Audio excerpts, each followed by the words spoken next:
Bonjour Olivier Babot. Bonjour. Merci d'avoir accepté notre invitation. C'est un plaisir. Olivier Babot, vous êtes économiste, essayiste. Vous êtes surtout le président de l'Institut Sapiens que vous avez confondé en 2017. Les sujets d'inquiétude ne manquent pas en 2022. Crise géopolitique, crise énergétique, inflation, montée des populismes, urgence climatique, sans parler du Covid qui n'a pas disparu malheureusement. Avant d'aborder les sujets de long terme et les défis qui se posent pour la ville de demain, quels sont à court terme les défis les plus urgents à résoudre selon vous pour éviter l'entrée de la France dans une crise économique et sociale de grande ampleur? Une partie des problèmes de la France est due en fait à des dérives qui ont commencé il y a au moins 30 à 40 ans. Notre problème aujourd'hui, c'est qu'on est beaucoup entre les mains de choses qui nous échappent, à savoir évidemment le prix de l'énergie qui produit une inflation importée. Et la deuxième chose qui produit une inflation importée, c'est la très très grande faiblesse de l'euro aujourd'hui. Ça fait de l'inflation contre laquelle il est très difficile de lutter quand vous êtes pays France et vous avez des importations qui sont de plus en plus importantes et qui sont en explosion, qui fait partie d'un problème rémanent lié à un déficit de compétitivité. Et aujourd'hui, de plus en plus, pour plein d'éléments et pour plein de choses qu'on pourrait développer, mais pour plein de causes, on a une société de plus en plus qui serait plutôt en losange, avec peu de gens au milieu, et des gens soit qui sont connectés à la mondialisation avec un travail qui est complémentaire avec la machine et qui sont plus productifs et qui font plus de choses, qui ont plus de liberté, d'ailleurs plus télétravailler, on en parlera, soit des gens qui sont beaucoup plus limités. L'inflation, elle est très dure pour les gens du bas. Elle est beaucoup plus dure pour les gens du bas. Il ne faut jamais oublier, l'inflation, c'est un panier moyen de consommation. Quand naturellement vous êtes en zone périurbaine ou carrément d'ailleurs en dehors des zones urbaines, et que vous avez deux voitures, que pour travailler vous êtes obligé de prendre votre voiture parce qu'il n'y a pas de transport en commun, vous faites 100 km par jour pour un couple. 100 km par jour, ça veut dire que l'augmentation de l'essence pour vous, elle est absolument dramatique. Elle est couplée à l'augmentation de l'alimentaire. Et ça, c'est le deuxième drame. Parce que vous savez que plus vous êtes pauvre, plus proportionnellement, vous consommez une partie importante de votre revenu. Et donc quand vous consommez une grande partie, ça veut dire que l'inflation sur le moment, elle vous touche plus. Donc, vous êtes face à une impasse budgétaire. Cette impasse budgétaire, elle est socialement explosive. Ça coûte extrêmement cher. C'est autant de dettes publiques et donc des problèmes à long terme, autant plus que les taux sont en train d'augmenter. Mais l'idée, c'est d'éviter une explosion sociale à court terme. Parce qu'on se souvient toujours, les gilets jaunes ont commencé à quelques centimes à la pompe. Et là, en fait, en pratique, la situation est beaucoup plus difficile. Tout ça après, évidemment, le quoi qu'il en coûte du Covid. Ce qui est absolument dramatique du point de vue des comptes publics. On est les deuxièmes dans l'Europe après le Danemark, on est les meilleurs de la zone euro en termes de pression fiscale. Ça veut dire qu'en fait on est au taquet en fait. On est au taquet d'à peu près tous les impôts, l'impôt sur les successions, sur l'IS on est encore extrêmement, l'impôt sur les sociétés on est extrêmement élevé, on est les plus hauts à peu près pour tout, donc ça veut dire que c'est très compliqué d'augmenter et pourtant on a 3 000 milliards de dettes. Et pourtant, cette année, ce qui est complètement fou, vous savez, c'est qu'on parle toujours du déficit en pourcentage du PIB, ce qui fait qu'il ne paraît pas très important. 3, 4, 5%, ça paraît assez sympa. Mais si vous dites qu'en réalité, on dépense 50% de plus qu'on a de recettes fiscales chaque année, imaginez un ménage qui fait ça, et qu'on fait ça depuis 1975 à peu près, parce qu'on n'a pas eu de budget équilibré depuis 1975, on voit à peu près l'ampleur du problème. La dette aujourd'hui, elle nous coûte, ça y est, l'équivalent tous les ans du budget de l'éducation nationale, c'est 60 milliards.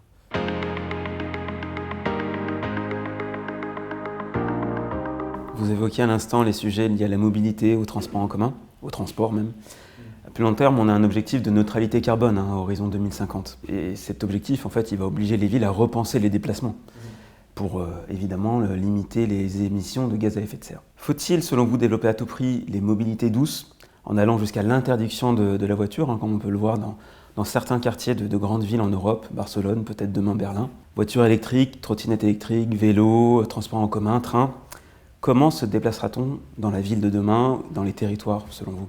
Alors, c'est une question essentielle et passionnante, puisqu'elle est effectivement au croisement de problématiques économiques, écologiques, technologiques et sociales en réalité, puisque la ville, l'immobilier, c'est du social. L'écologie, c'est le cimetière des idées simples. Donc il faut toujours regarder l'intégralité du cycle. Pour la voiture électrique, où on a décidé tout à coup qu'il allait falloir tous passer à l'électrique, on regarde la réalité de ce que c'est que la voiture électrique dans l'état des technologies, c'est en fait de la pollution déplacée.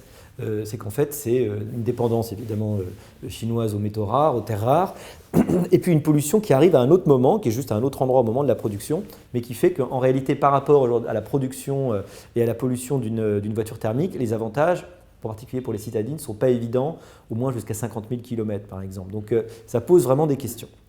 Bon, et donc vous dites, il va falloir moins se déplacer. Mais non, ce qu'il faut, c'est moins polluer. La question, c'est est-ce qu'on va pouvoir se déplacer en polluant moins? Si demain, on a des solutions qui sont moins productrices de gaz à effet de serre, finalement, elles ne posent pas de problème. On dit que la contrainte énergétique est fondamentale pour la pollution. Et c'est vrai, du coup, on essaie d'économiser l'énergie. Mais si demain, on a la fusion nucléaire, non plus la fission, mais la fusion, projet ITER, etc., on a une énergie qui est infinie, renouvelable et propre. Ça change même en fait la problématique complète de l'économie, parce que l'économie c'est la gestion des ressources rares. Et la première ressource rare, on sait bien, c'est l'énergie. Si demain on n'a plus de problème d'énergie, eh ben, on peut beaucoup plus facilement avoir de l'eau. Si on a plus d'eau, on peut beaucoup plus facilement irriguer. Si on peut irriguer, on peut nourrir beaucoup plus facilement le monde. Enfin, c'est un truc qui changerait absolument la face du monde. Les scientifiques disent que la question n'est pas si, elle est quand. Donc il nous faut une énergie propre. La meilleure qu'on ait aujourd'hui, objectivement, c'est le nucléaire. La question des déplacements. Est-ce que les gens vont plus ou moins se déplacer? Ils vont probablement se déplacer au moins autant. Parce que le sens de l'histoire, c'est que la volonté peut-être d'exploration ou de mise en relation des gens fait que quand vous avez la possibilité, toutes les sociétés se mettent à plus se déplacer. Autrefois, il faut se souvenir, quand je dis autrefois, c'est il y a plusieurs siècles, avoir un cheval, c'était un privilège, c'était quelque chose de très cher, donc on se déplaçait à pied, donc probablement votre vie, elle se déplaçait dans un rayon de 20 km autour de chez vous, à peu près. Parfois, vous alliez à la grande ville, beaucoup plus loin, ou vous marchiez des jours. Finalement, votre monde était dans une zone géographique limitée. Aujourd'hui, le sens de l'histoire, c'est quand même que vous êtes citoyen du monde. Alors, tout le monde ne part pas à Singapour tous les jours, mais l'idée que vous puissiez vous déplacer plus loin est normale. Bon. Il est évident que l'avenir, c'est l'intermodalité. Et le plus malin, c'est évidemment d'adapter le moyen de transport à la distance. Aujourd'hui, ce qui est sans doute absurde, c'est, comme le faisait mon grand-oncle, de prendre la voiture pour faire 400 mètres. À une époque où l'essence n'était pas chère, où vous pouviez relativement circuler, ça avait du sens, et vous pouviez vous garer. Aujourd'hui, de plus en plus, les villes sont organisées de telle façon que vous avez un encouragement à l'intermodalité. C'est-à-dire que vous comprenez que dans Paris, vous ne pouvez pas vous garer n'importe où, donc vous allez prendre facilement un vélo, taxi si c'est un peu plus loin, métro beaucoup, parce qu'on a la chance d'avoir un formidable réseau de métro. Et donc, vous êtes dépendant de la qualité des réseaux publics. On a des atouts en France parce que notre histoire fait qu'on a des villes beaucoup plus resserrées, plus petites, qui sont à taille humaine. Vous prenez Bordeaux, vous prenez Lyon, même Marseille, et même Paris, ce qui n'est pas le cas en fait de la plupart des mégalopoles aujourd'hui. Il y a les solutions de free floating qui sont quand même extrêmement pratiques. Quand vous êtes un peu connecté, vous avez cette chance-là aujourd'hui, vous vous rendez compte qu'il y a énormément de possibilités de vous déplacer, d'appeler un taxi, d'appeler quelque chose. Et puis il faut dire aussi que quand vous êtes quelqu'un qui est moins en forme, et je crois que c'est quelque chose de très important dont on se rend peu compte, la ville aujourd'hui elle est pensée de plus en plus pour des urbains sans enfants en super forme. Et donc cette intermodalité, elle doit aussi être pensée en fonction des âges de la vie et en fonction des besoins qui sont très différents. Il faut penser les solutions pour arriver à accéder, à travailler, à stationner de temps en temps. Et c'est ça, c'est la complexité de tous les cas en fait, qu'il faut prendre en compte. Et très souvent, le problème de nos solutions, c'est que c'est des solutions one size fits all. C'est-à-dire, on va faire un truc pour tout le monde et ça va convenir au gars moyen. Voilà. Et le gars moyen, malheureusement, c'est le gars qui est en bonne santé, encore une fois, urbain, sans enfants, et qui a plutôt en fait, des revenus sans problème, qui donc peut arriver à payer son coût de trottinette 5 € sans problème, parce que ce n'est pas une question pour lui. Pour aller à l'autre bout de la ville, c'est hyper pratique. Mais voilà, si vous êtes à l'euro près, si vous ne voyez pas les choses de la même façon, la vie est plus compliquée pour vous.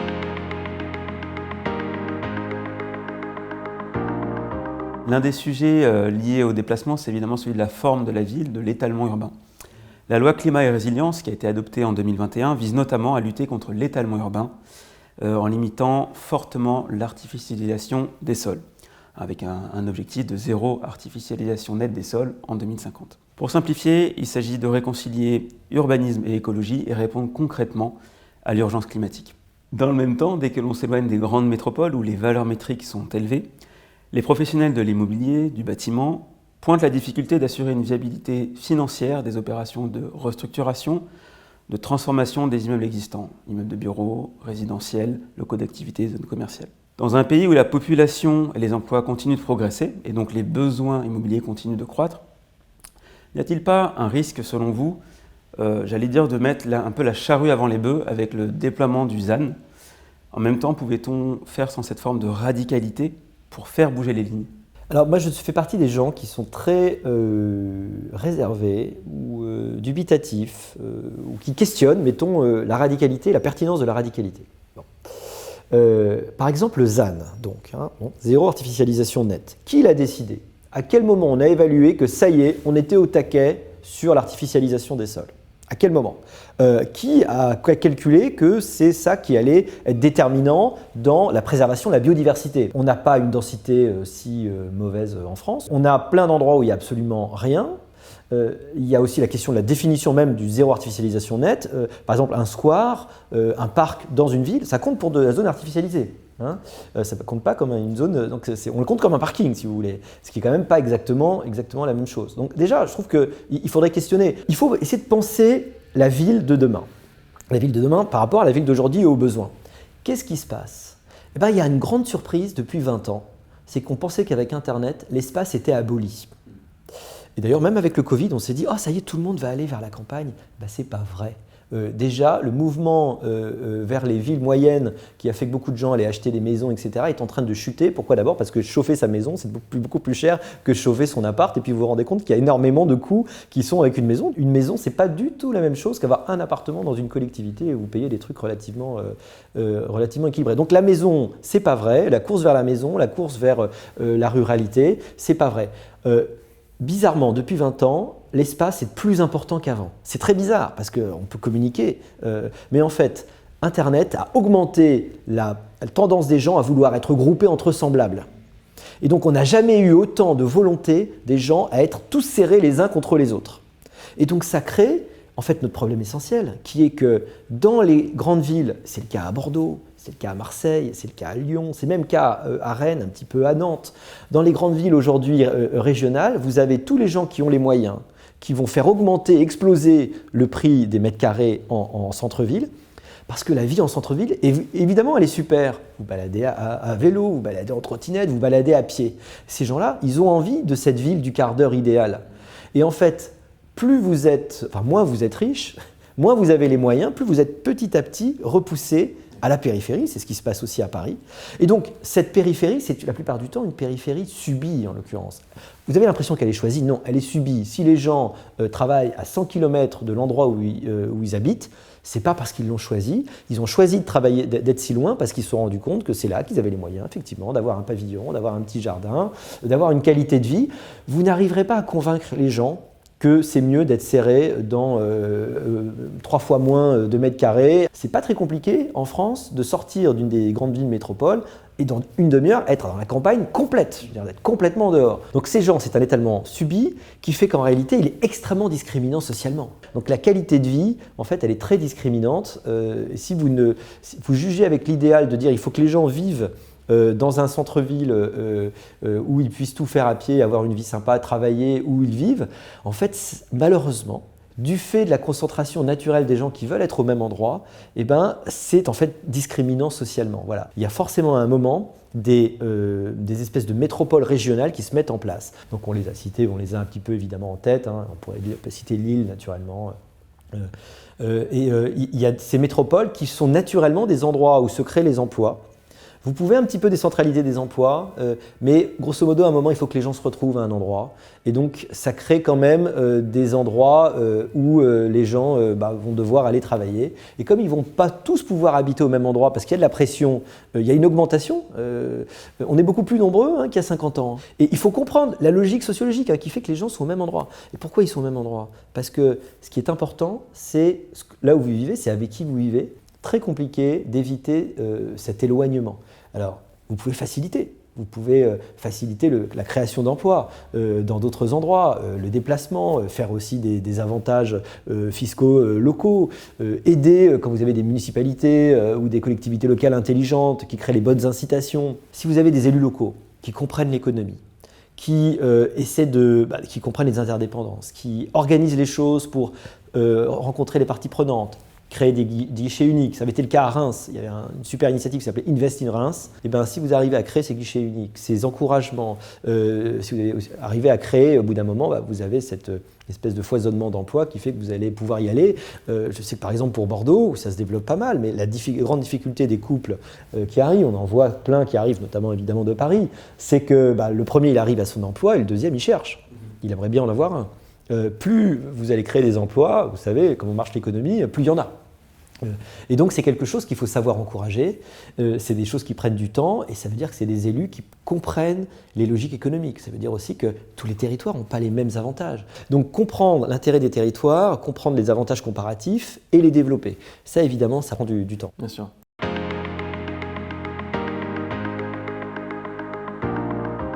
Le sujet de l'étalement urbain, de la forme des villes, est évidemment lié au sujet de l'immobilier. L'immobilier, c'est le 4e émetteur de gaz à effet de serre en France selon le Haut Conseil pour le climat. C'est un secteur, comme vous le savez, marqué par la multiplication des réglementations vertes, aussi bien dans l'immobilier résidentiel que dans l'immobilier d'entreprise, avec notamment le décret tertiaire. Et je crois d'ailleurs que vous avez publié une tribune à ce sujet récemment. Là aussi, on ne peut pas remettre en question la nécessité d'accélérer la transition énergétique du parc immobilier pour réduire son empreinte carbone. Ce sont probablement des dizaines de milliards d'euros qui seront nécessaires pour le verdissement du parc, le verdissement du bâti, avec des coûts qui seront finalement en partie répercutés sur les locataires à travers des hausses de loyer. Si l'on ajoute ces coûts de travaux d'amélioration énergétique aux impacts prévisibles du ZAN, zéro artificialisation nette, sur la pénurie de foncier, sur son renchérissement, n'y a-t-il pas un risque d'entretenir une pression durable sur les valeurs locatives de l'immobilier ?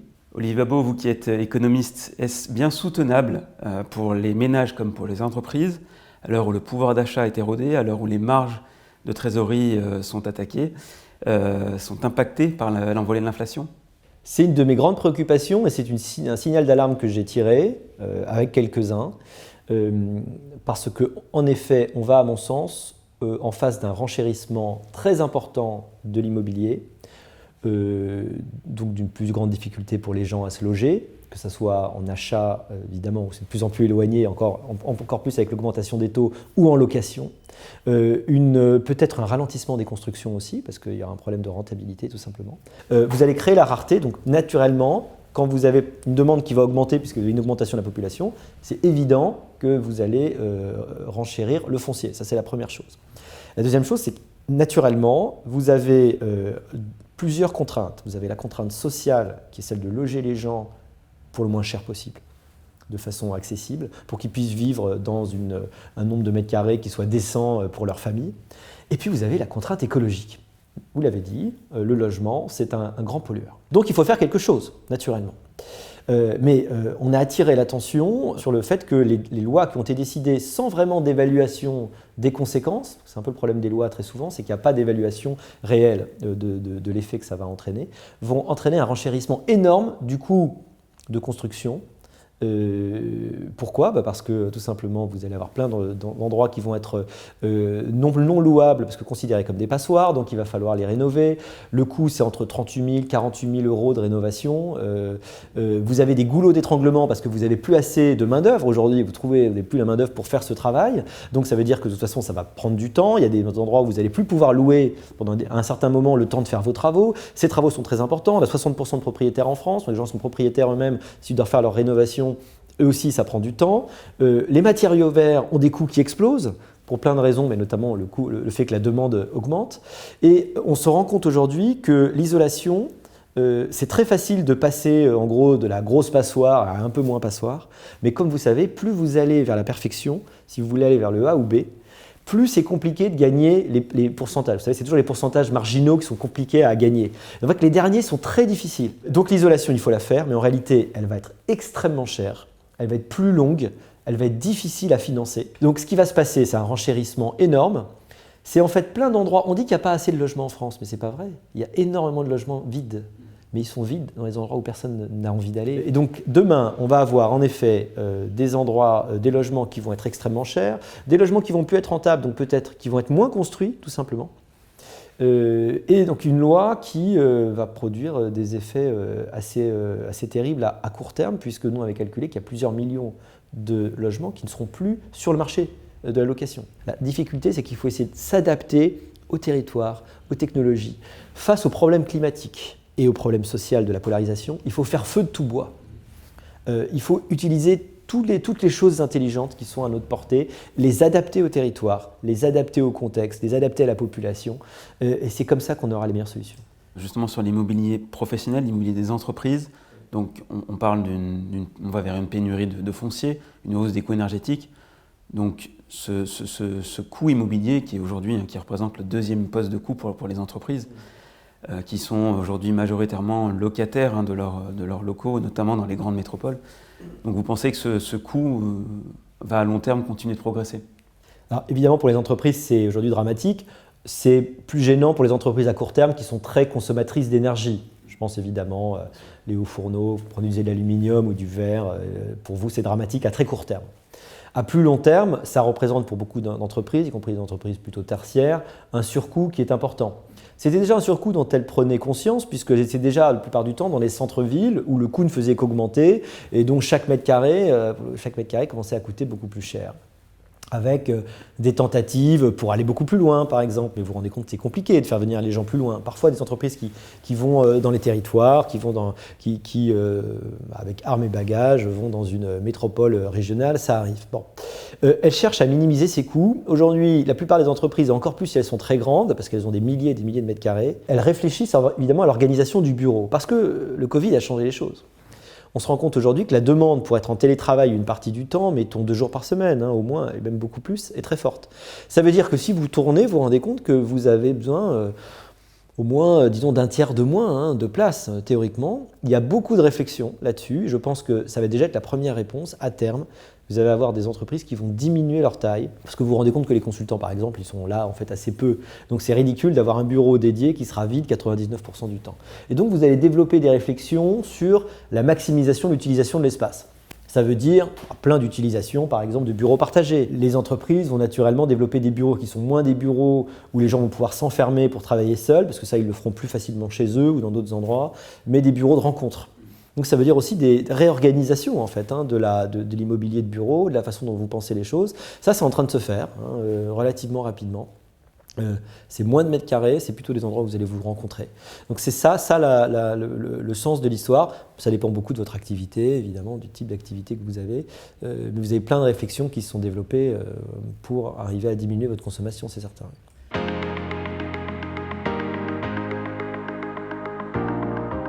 Vous évoquiez tout à l'heure le rôle des élus locaux dans le développement de leur territoire.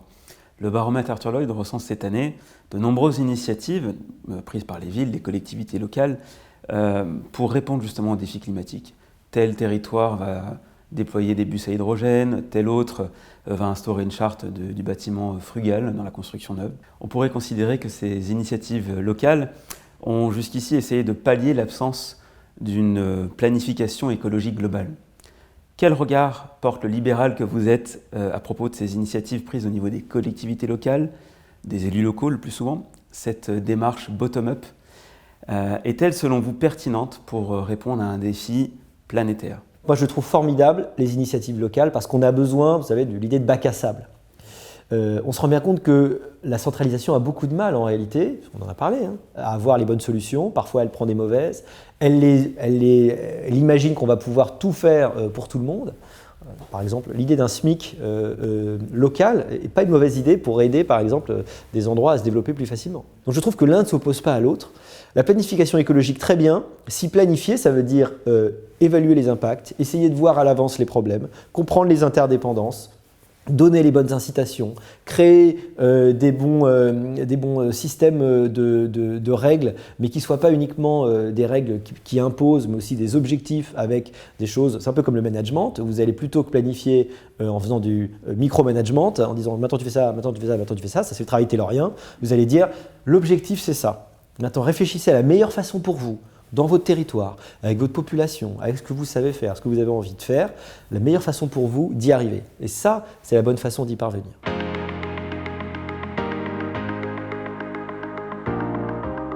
On le sait, la crise sanitaire a entraîné une explosion du télétravail, on en parlait tout à l'heure, qui modifie parfois en profondeur l'organisation du travail dans les entreprises du secteur tertiaire.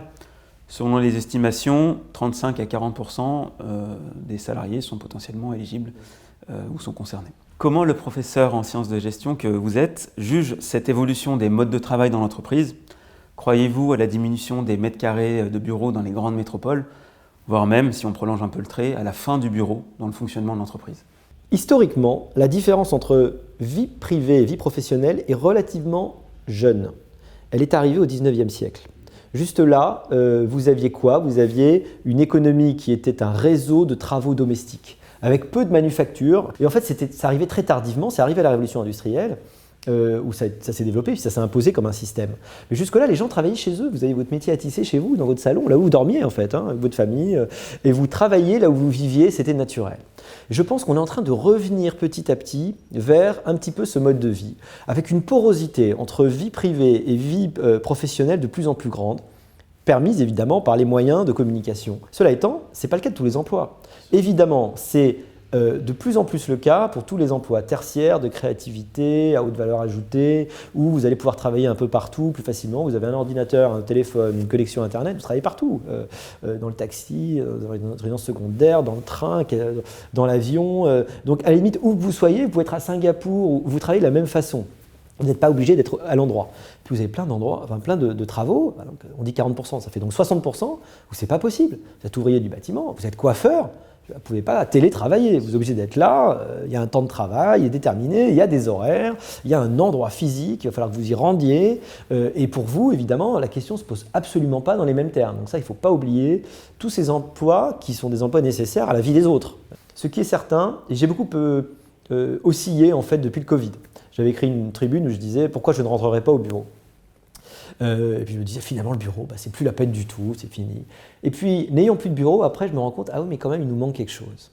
Il nous manque le moment où on va se rencontrer, il nous manque plein d'échanges.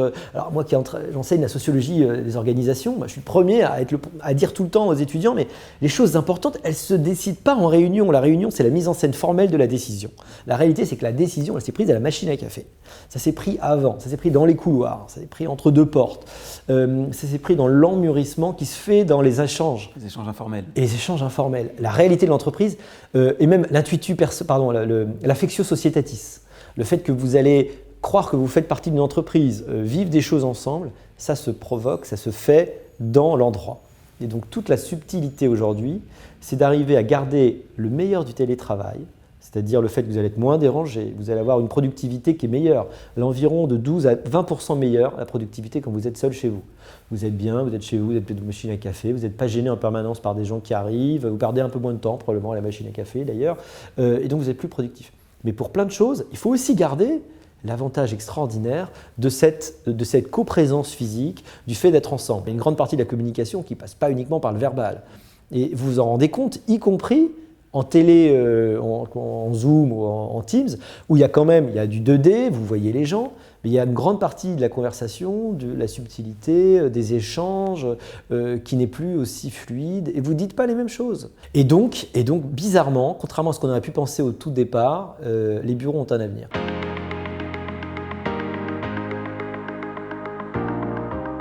Justement, les bureaux sont souvent dans les métropoles, les grandes villes.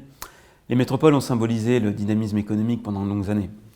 Et reste, quoi qu'on en dise, finalement, les lieux où se crée la richesse et sont les moteurs de la croissance économique dans les pays développés. Avec la crise sanitaire, l'essor du télétravail, on en a parlé tout à l'heure, les villes moyennes, les villes à taille humaine bénéficient d'un nouveau regard parmi la population. Plus authentiques, réputées plus douces à vivre, elles auraient pris leur revanche. Alors évidemment, il est encore difficile de mesurer précisément les évolutions démographiques post-Covid. Avec la diminution des déplacements pendulaires entre bureau et domicile, il est désormais possible de s'éloigner au moins une partie de la semaine de ces métropoles, de changer de vie, et ce, avant la retraite. Olivier Babot, est-ce un phénomène durable, selon vous, qui oblige à repenser l'aménagement des territoires, une déconcentration des populations des grands centres urbains, des grandes villes, vers les zones les plus rurales, est-elle souhaitable et réaliste quand on connaît parfois les difficultés d'accès aux soins ou même aux services publics ? Alors, je le crois en partie. Donc la ville continue d'être l'endroit effectivement de pulsion de la civilisation. Donc les gens ne vont pas aller isoler dans la campagne. Cela étant, moi je crois beaucoup plus à une volonté, à mesure que la qualité de vie se développe et que la prospérité continue à s'affirmer, à une volonté des gens de retrouver les 3 luxes qui sont les luxes fondamentaux dont on se rend compte à la fin. Alors ce luxe, c'est quoi? C'est le temps, l'espace et les racines. Le temps, c'est le temps pour soi, le temps pour travailler sur soi, le temps pour se divertir, le temps pour sa famille, pour ses amis, le temps collectif, le temps humain. Et la question, c'est dans quel contexte humain tu as envie de vivre. On a envie de vivre dans des villes où il est sympathique, d'aller dans des cafés, dans des restaurants, de se rencontrer chez les uns, chez les autres, dans des endroits qui sont beaux aussi. Je sais pas, la ville de Bordeaux est une ville extrêmement belle parce qu'elle a la chance de ne pas être très haute, elle est vraiment à taille humaine, jamais plus de 2-3 étages, avec des belles façades liées à son histoire d'enrichissement commercial. Et c'est une ville très très agréable à vivre. Deuxième chose, c'est l'espace. On souffre naturellement d'être de plus en plus serré dans des centres-villes où c'est extrêmement cher. Vous êtes obligé de vivre dans une famille à très peu de mètres carrés. L'espace, la capacité d'avoir un espace, on parlait du petit jardin, du petit pavillon. Bah oui, tout le monde a envie d'avoir 100, 200 mètres carrés pour sa famille, un petit jardinet, et d'avoir le pied sur la terre et d'être facilement dans la forêt. Et ça, c'est une aspiration naturelle dont je pense qu'elle va se développer. Et donc, il y a un appel pour ce type de vie, et ça, on le voit aujourd'hui. Donc ce n'est pas forcément la ruralité, ça peut être les urbains, mais aussi plutôt, idéalement, je crois plutôt, le modèle idéal, c'est celui du beau centre-ville d'une métropole régionale. C'est plutôt ça aujourd'hui pour lequel il y a des aspirations très très fortes. Puis la troisième chose, c'est les racines. Les racines, c'est l'idée, vous vivez dans un endroit qui ne vous est pas indifférent. Vous ne vivez pas là comme vous pourriez vivre à Singapour ou à Hong Kong ou ailleurs. Vous vivez là parce que vous partagez une sorte de projet commun avec les gens avec qui vous êtes.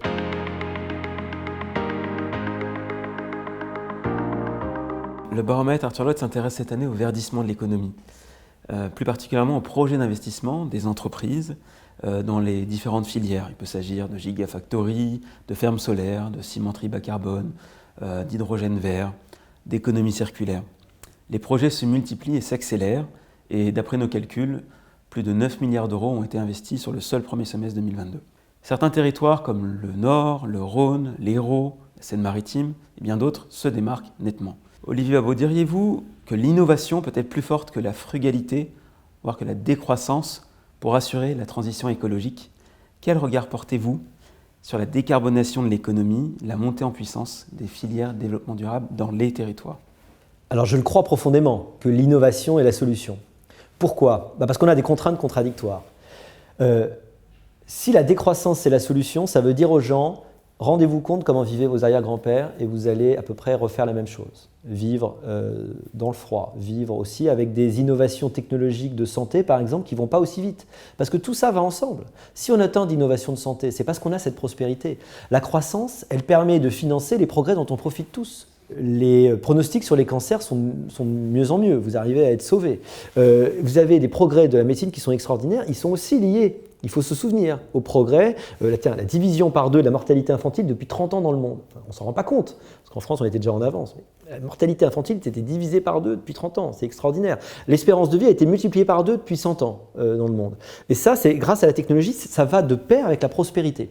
Donc on ne peut pas renoncer à cette prospérité parce que c'est aussi ce qui fait la qualité de vie et puis le projet humain qui est qu'on essaye de vivre mieux avec plus de prospérité partagée pour tout le monde. Bon, notre problème c'est que pour l'instant elle n'était pas très partagée dans le monde et que ceux qui ont pris de l'avance ont plus pollué et que ceux qui veulent rattraper, ils polluent. Et donc on n'a pas d'autre solution. Il faut qu'on arrive à faire cette rupture entre croissance et impact environnemental. Mais on est obligé de développer des innovations pour faire que cette croissance, elle soit moins à impact. Elles impactent moins l'environnement, la biodiversité. Et il y a plein de solutions. Et puis là, on a un atout en Europe, c'est qu'on va de plus en plus pouvoir essayer d'imposer ces nouvelles réglementations. Je pense qu'il le faut, par exemple, la taxe carbone, le fait qu'on est obligé d'imposer aux produits qu'on importe les mêmes obligations sociales et environnementales que celles qu'on a chez nous. Sinon, c'est de la concurrence déloyale. Et on va exporter en fait nos normes.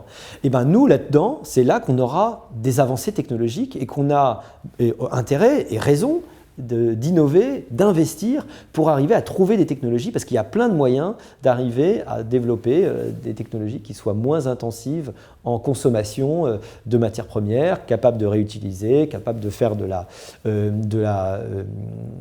l'économie circulaire. Donc une économie circulaire intelligente, on utilise moins de matériaux, on utilise moins d'énergie, on utilise de l'énergie plus verte, on a des nouveaux moyens de production. Voilà. Tout ça, ça sera intelligent, mais il n'y aura pas une solution.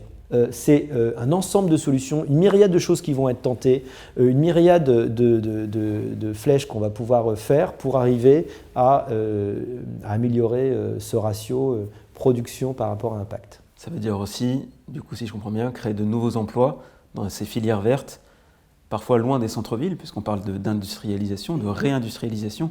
Donc c'est aussi générateur d'emplois. C'est générateur de plein d'emplois, il y a plein de spécialités, il y a des emplois très qualifiés, il y a des emplois aussi d'intervenants autour de ces questions-là, de spécialistes. C'est générateur d'emplois de façon extraordinaire, avec des formations qui vont devoir suivre. C'est pas toujours facile, hein. Moi, en tant que professeur d'université, je me rends bien compte. Quand on met au point des formations, on forme des gens qui vont devoir être actifs encore dans 30 ans, 40 ans. Les jeunes étudiants, hein, je leur dis, vous allez être actifs en 2070. Qui peut savoir quels sont les besoins en 2070 ? Personne. Hein. La clé, c'est qu'en fait, il faut de plus en plus apprendre tout au long de sa vie et mettre la formation au cœur de la vie de tous les actifs, puisque les compétences, de plus en plus, deviennent obsolètes. On dit aujourd'hui en 5 ans environ, mais ça veut dire qu'il faut se former tous et tout au long de la vie. Oui. Olivier Babot, merci pour votre franc-parler. Merci d'avoir répondu à nos questions sur les grands enjeux de la ville de demain. Merci, c'était un plaisir.